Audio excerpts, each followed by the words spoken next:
dedicated to international travelers, and with the growth in the economy, the diversification of in the business, the emerging service-oriented economy, then you need mid-scale, you need all types of segments of hotel, and I would say that we open with the WTC the IBIS economy hotel and Novotel mid-scale hotel in September 2003.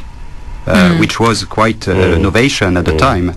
And after a few months of adjustment, especially with IBIS, where you don't have any room service, no porter, no valet parking, it has been very strong performances and picking up again since the GITEX. So it's a very resilient business model. I understand you also have another 16 more to come onto the market in the Middle East, Accor hotels. Yes, we have 30 hotels at the present time and 16 more.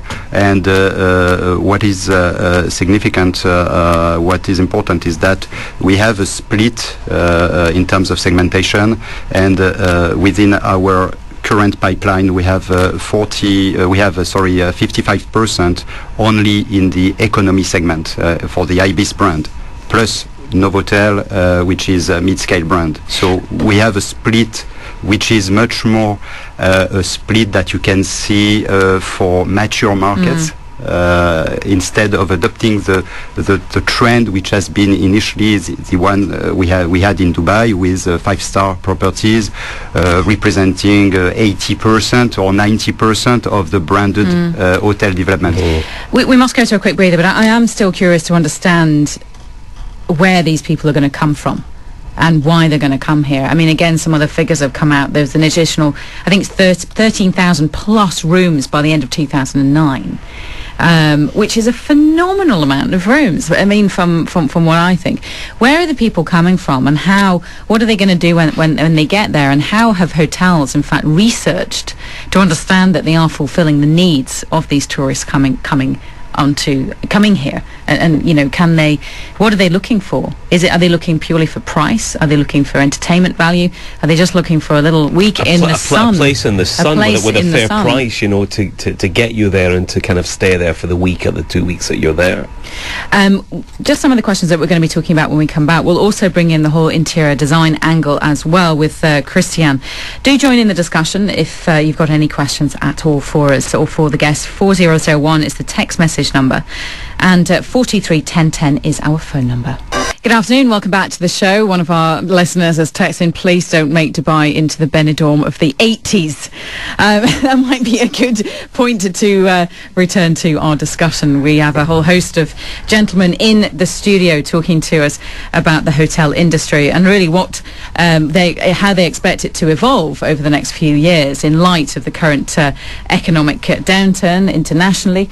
But I think what I was talking about before the break, and perhaps we can probably reiterate what was just said off air as well, is where are these people coming from? And we said you've got over 13,000 rooms, and you've got 46% increase, I think, which was what Craig Plum from Jones Lang LaSalle was saying, in hotels and in hotel rooms. Where are the people coming from, and why are they coming, and how has Dubai evolved from really, I suppose, what it was as being described as a very luxury-only destination to now a destination for everybody?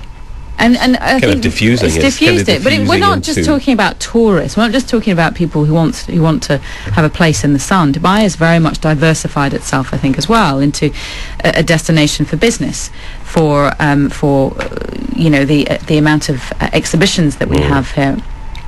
Trade, meetings, conferences, big high-profile conferences. So it's completely diversified itself, I think. So going back, just on that, that's exactly right. I mean, at the moment it's about 60-40, so it's about 60% leisure and 40% business, conferences, so that is evolving. And I think what will happen is that percentage of business or corporate travel will increase over time. So it is already starting to evolve along the lines you're suggesting.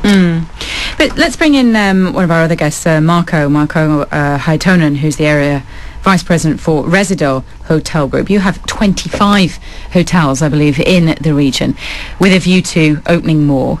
Tell us a little bit about Residor and which brands that you have. We have currently, as you said, mentioned 25 hotels in the Middle East, all the way from luxury to economy segment, starting from Regent, which is we are building 2 regions in the region in the region in Doha and Abu Dhabi. And then we have Radisson Blu hotels throughout the region. Park Inn is our new mid-economy brand that we launched this year. And we're also looking forward to launch our fashion brand Missoni next year. Okay, very exciting. So you really are, again, very stretching right across the spectrum. Yes, we are. And as Greg said early on, the market is getting more segmented, and we are here with the multi-brand strategy. And what kind of research does a company like Residor put into understanding the market and the demands and the requirements of that before you decide to actually build a hotel?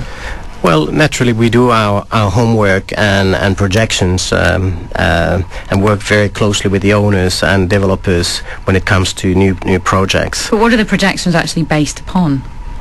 They're based on a city statistics in general. What we get, we do quite a thorough studies with our consultancy companies as well. So we do a lot of work based prior we enter the market. And how have those projections changed then in the year of what's been termed as the global recession? Well, it is not only a question of Middle East. We saw what happened in Europe. It started already in August, and in the Middle East, it only hit us in the Middle East in the beginning of the year. It started to slide. We all are under pressure, but still we have to remember. We say over and over again. People repeat that Dubai is doing this, or the Middle East is doing that. But if we look at the numbers, Dubai still, as Greg said early on, is in terms of absolute law, it's one of the top performers in the world. Is that also because of behaviour within the hotels? I mean, when you look at, and I know this is a totally different area, but you look at the F&B outlets, you have a situation with F&B outlets. I mean, we use hotels here in a way that we don't use them in other world markets. Locals fill, and when I say locals, I don't necessarily mean UAE nationals. I mean the people, residents that populate the environments. We fill spaces in a way that hotel spaces are not used and filled in other world markets. Correct. Hotels have been really the haven for the expats who live in the region, and it's quite common here to entertain and eat out in a 5-star luxury hotels in Dubai. This is not to that same extent in Europe today. We're going to have to go to the news headlines. Just looking at the clock there, we'll continue this discussion though when we come back. And again, if you would like to join in, if you have any comments on the hospitality industry, what would you like to see? Is there a dearth of one kind of hotel and you'd like to see more of another? Do you think we have a reasonable diversification of brands here? Do you think we should have more? Should there be more mid to low range hotels, or should there be more 5-star hotels? What do you think? Join us, 4001, that's a text message number, 431010 is the phone number. Good afternoon and welcome back to our discussion. What I'm going to do is reintroduce everybody here in the studio if you have just joined us. Joined, of course, by Carlo every Thursday. Once again, good afternoon to you, Carlo. Hello. We have Christian Mario, who's Managing Director of Samuel Creations Middle East. We're also joined by Craig Plum, the Head of Research for the MENA region for Jones Lang LaSalle. Philippe Barateau, who is the Development Director at Accor Middle East, and Marco Haitonen, who is the Area Vice President for Residor Hotel Group. Gentlemen, once again, good afternoon. Good afternoon. What we're trying to establish really is an understanding about the hospitality and the hotel industry and the future projections. We heard earlier from Craig Plum of Jones Lang LaSalle that we're going to see a 46% increase. Is that in hotel rooms? Is that within hotel room rates? That's hotel rooms, from about 40,000 to 60,000. 60,000. To 60,000. Over the next 3 years, yeah. Yeah, And apartments. which is really significant. But what we're also trying to establish is, where is Dubai going to position itself on a global market? Is it all about diversification, or how? Because it originally really was about 5-star destinations.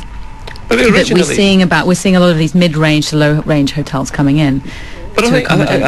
you know what? My take on it is that originally Dubai was presented to the world as the ultimate luxury destination.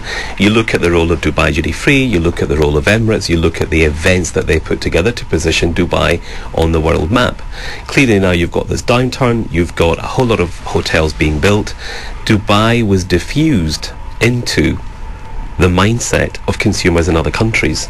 So if there's something to be had, a holiday in Dubai that is not too expensive is absolutely worth having. And the correction that's happening within the market clearly will attract a lot of people who are looking for something that is, kind of incredibly fairly priced. You've got sun every single day of the week, and there is a lot on offer. If you've been working all year in a grey and grimy place in Europe, 7 days in the sun at some of the prices you can get here is unbelievable. But And what I think about that's one of the big effects. And I think by default it is what Dubai kind of created.